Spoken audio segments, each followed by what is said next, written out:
Alright, I'm the College of DuPage on their data imagery, and we are on Saturday, 22 September, and we're looking at about a 12-hour loop out in the Pacific.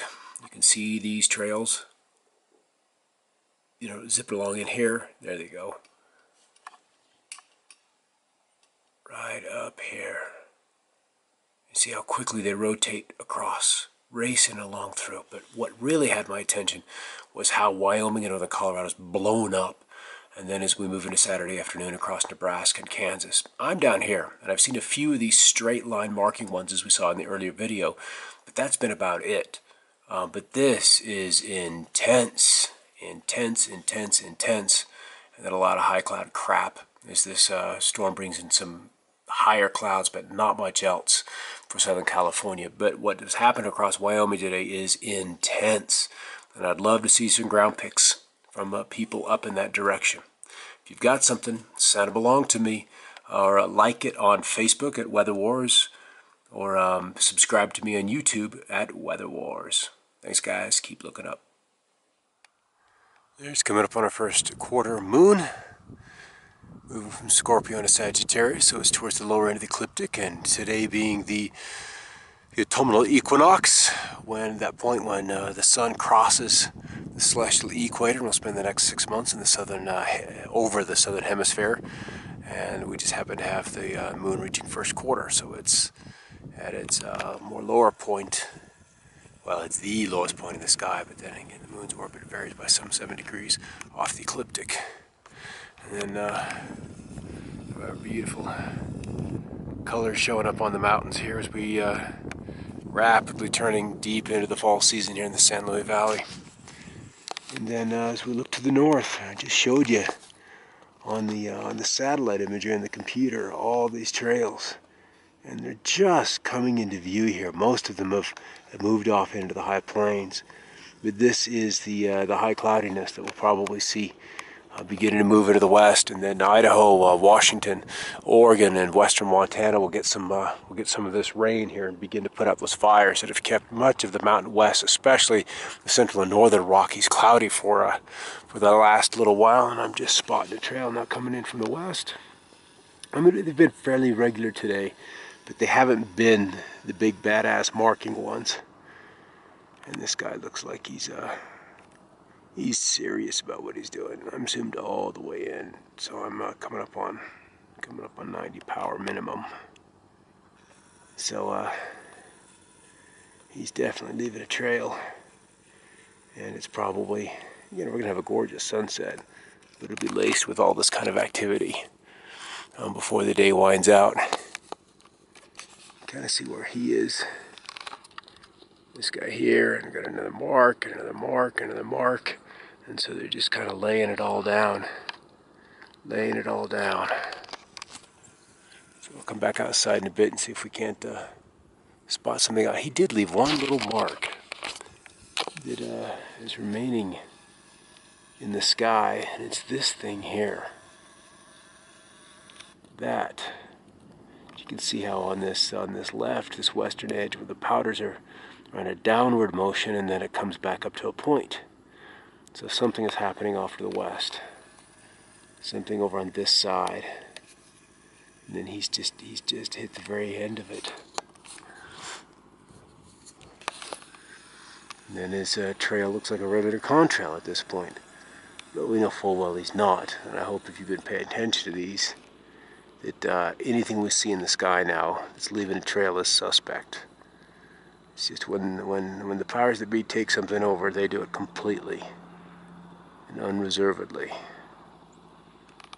So the big screen, that kind of looks like US Air, but it doesn't have to be. Little cumulus with the funky little curl in there, and the other day we were talking about the hooks on the ends of them. This one has a perfectly formed hook on the western edge, and they'll probably develop something right off the middle of the front. These things curl, they don't bubble. Clouds don't bubble like we're taught in school. They curl.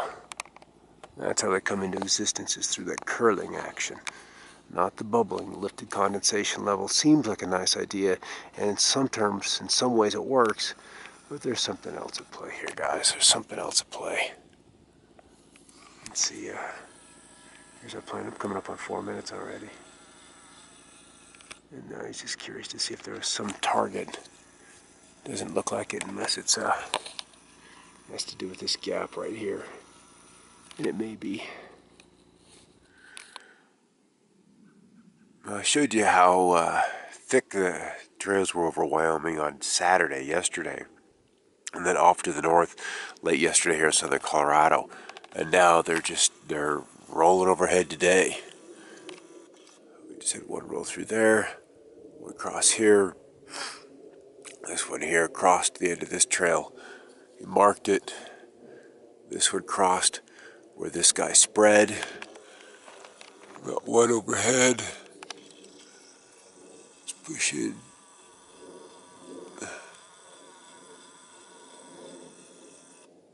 You hear him?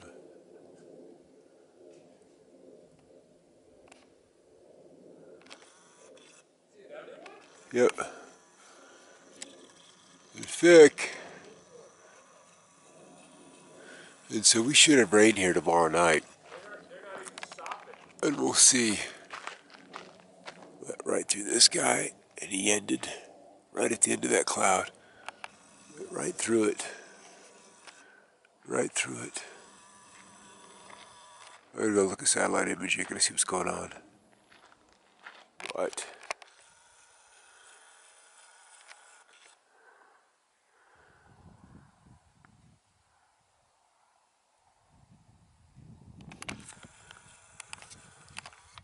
something's hungry and circling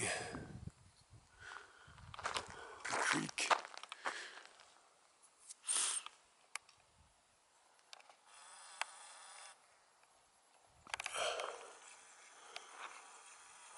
Got some ripples starting to show up. Those are probably a low 20,000 foot range. Here's the one that went directly overhead this trail. See how he's kind of twisting out this way. Then where he crosses this trail, you can see that we have this zone right here. Right here. Where we have the powders on the north to the right. And there's a push to the left. Right where he crossed this trail. These planes know exactly what they're doing. It's almost like they have an expectation of what they're going to find when they go there. And then we're just pretty cloudy. Trail, same trail. Busted right through that cloud.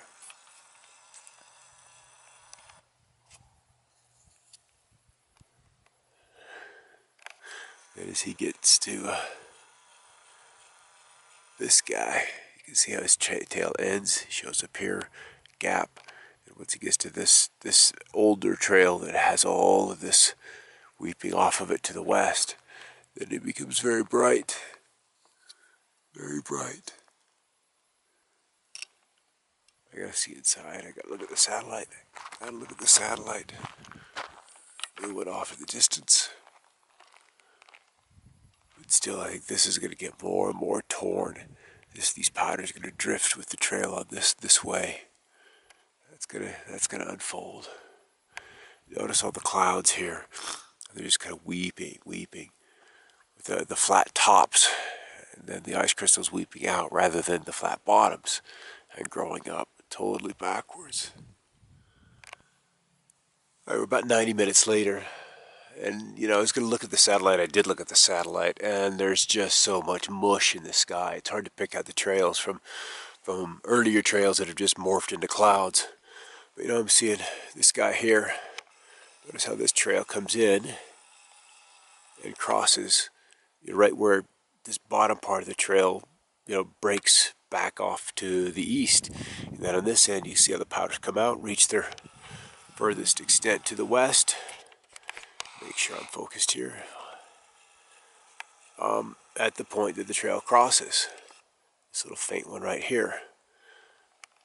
And then Come back up, and as the trail continues east, it catches the northern edge of this zone of wave action. We have another trail, back out a little farther, that comes along right here, and then he denotes the farthest southeast extent of this rippling. Another trail that comes along here, and he's crossing this trail that's extended this way. Notice where he crosses, the northern part of the eastern part of this trail then ceases its brighter bubbling of, essentially morphing into an altocumulus cloud. And then where that trail crosses, that behavior ends. There's also this dip that happens right here where this trail crosses. And then it brightens up back here as it moves off to the west.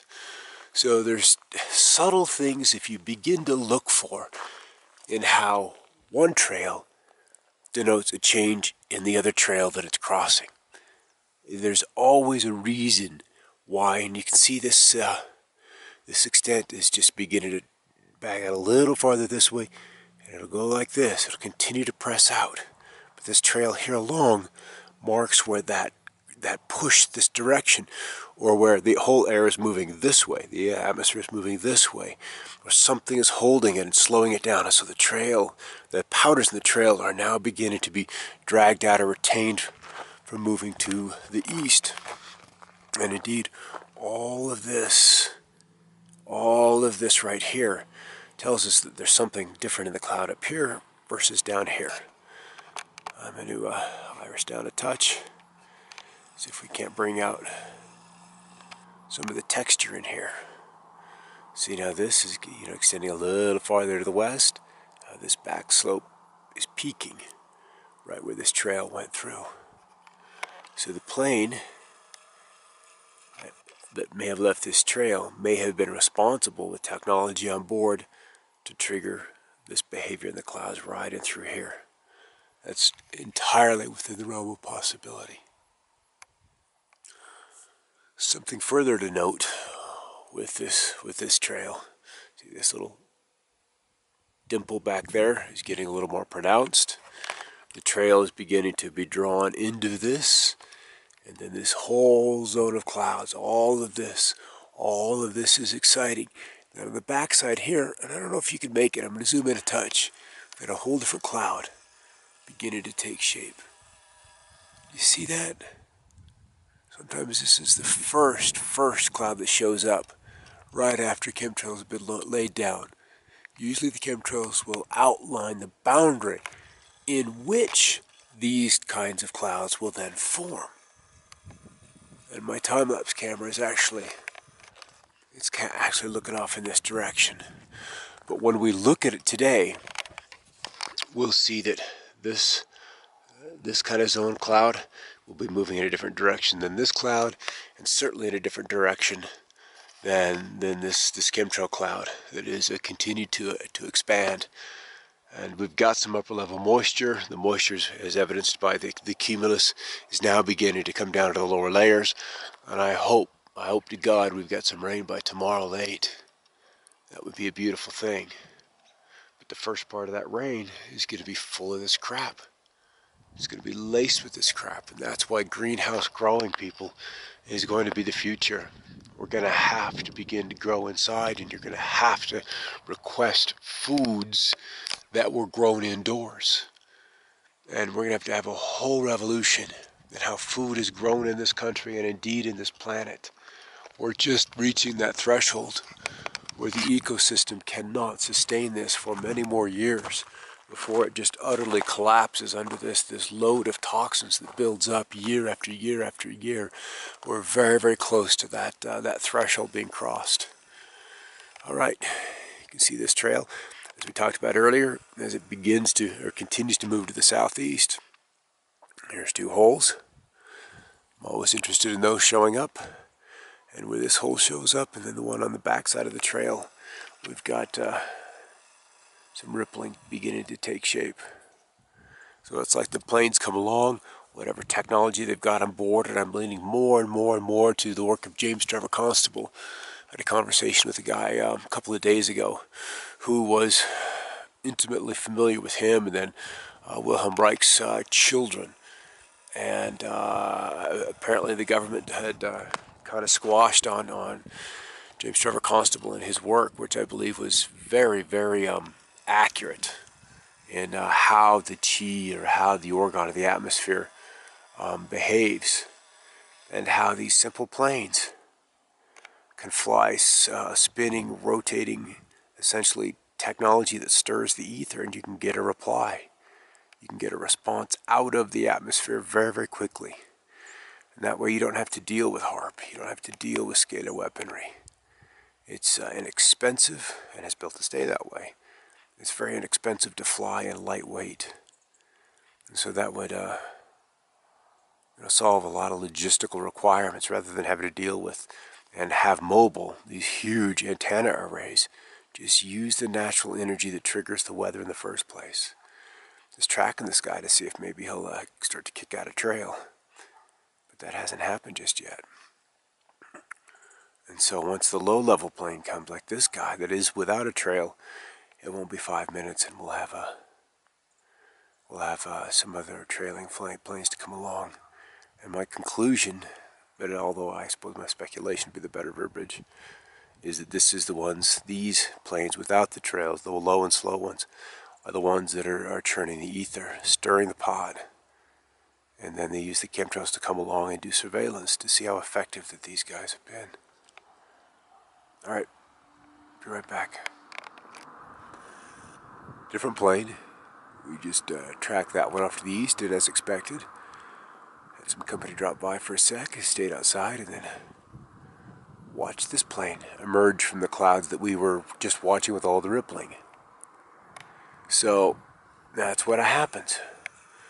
The low-level plane, without the trail, comes along, stirs the pot. See, notice how he crossed right at the end of this grand feather of Sirius. He hit the very tip. The very tip.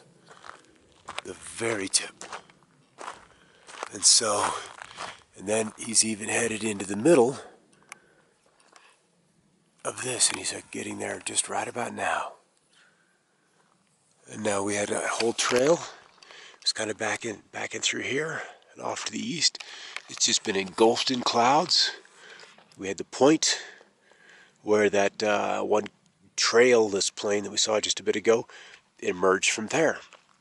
And so he interjected or brought in something to begin to evolve this cloud. But there's the point. There's the source point. Up above, on the other side of the trail that just flew. Let me brighten this up a touch. We have rippling that's commencing. And then, as we get on the other side of this feather cloud, then we've got some other wave action. I'll push in here. Actually, let's step down, because we have one wave coming in here creating a feather-like cloud. A previous trail. But this guy is relatively new. You can see all three come to a point here. And then from that, this bloom comes. Then we have essentially two holes. One here, one here. And I'm going to hit these holes. I'm going to hit it and hit it and hit it until people get it. Until people get it. Because those are critical. This. And this is kind of interesting.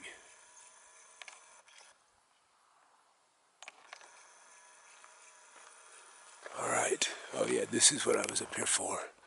Just kind of zoom in through here just so you can kind of catch the texture. You can see there's something happening in here. Something. And with that time lapse to really see how it undulates or grows, or because we may have waves. Kind of seeing waves like this. Then we've got them coming along this way. And this just may be a zone where there's some chaotic wave interference, and that's creating this splashing effect. But I love these kind of days. I just love them. I mean, it's a little gross what's happening, but it's fascinating weather-wise. So I've kind of been just utterly stunned by the extent of the trails across the western states. And I go back to the water vapor imagery. These trails are so good that sequestering moisture in the upper levels of the atmosphere, that this is a great tool to have to see where they're working. And on the wider view, the dark areas indicate dry air. And so it's easy to begin to see trails as they literally begin to, this is all cirrus, but there's probably trails involved in there, begin to surge into the drier air, especially out ahead of a storm. You can see them in over Nebraska here. Look at the trails, stripe, stripe, stripe, stripe, stripe. And so then that just enhances the cloud cover. And so the geoengineering with regards to global warming, who knows what global warming is truly doing with this activity having contaminated the whole planet. So I think global warming is not an issue we need to be talking about. We need to go straight to the geoengineering and what do they know and why are they doing what they're doing. Those are the questions that all of these global warming activists need to get on board with so we can finally get some answers. If they were to extend their energies into why are we doing this chemtrail, why are we doing this global geoengineering, then we might get some bloody answers rather than, oh my God, we got to quit driving cars. Yes, that's pollution, but the CO2 is wholly beside the point. CO2 is fertilizer for plants. If we stop that fossil fuel burning, the plants will soak it up, the oceans will soak it up, the forests will soak it up, and that'll happen exceedingly quickly. This planet will balance herself. All right, we can see trails out in the Pacific. We got a weak ridge here, a developing trough here, a very strong one here. And this is what much of the activity over the western states has been about in the last couple of days. And then Southern California has been hammered with trails. This is probably day number 4 going on here. What is it, Sunday, 23 September. And so it's how these two storms interact has been worthy of probably $200 million worth of flights over this week. But then again, money is nothing if you can simply print it up. Into the west, cold pool of air sitting across eastern Canada. This is going to remain in place. That's not going anywhere. And so the heat wave from the past couple of months has now been broken. We've got some little activity across Oklahoma, Arkansas, southern Kansas, southeastern or southwestern Missouri, but whole and whole. Those are kind of the two anchoring points of this activity. And then as we look into Colorado, we begin to see some of the higher clouds taking shape. And I'm going to move to the west, which is where all the action is taking place. You can see the trails across central Colorado. You can see the trails which were just grotesque across Wyoming yesterday. Just grotesque. And then Montana, just covered in this mess. So I have to wonder, what is their agenda with this inbound storm into Alberta, into British Columbia, and still have a lot of smoke across Idaho, Oregon, and then just through the rest of the West. You see these holes, holes, holes, holes, holes, holes, all these holes around which the weather now has to form. And when we get close to them, you begin to see these wedges, these chevrons, these V-shapes. And this is what the weather essentially squirts out of. It's like we're creating a pole, an electrical pole, and from it, poof, out comes the cloud. From it, out comes the cloud. And it doesn't matter whether it's small like this or grand like this. It's just happening. We get into Arizona, hole and hole. And then we see the clouds squirting out of hole and hole. Earlier I thought it was like a subsidence cloud, but it's a little bit more than that. Okay, quick look off to the GFS, Global Forecast System. There's the upper analysis. Here's the cold air across the Gulf of Alaska, cold air across the upper Midwest and eastern Canada. Here's the storm coming in through the Pacific Northwest, which will weaken as it moves in slightly, and it may or may not pick up this one.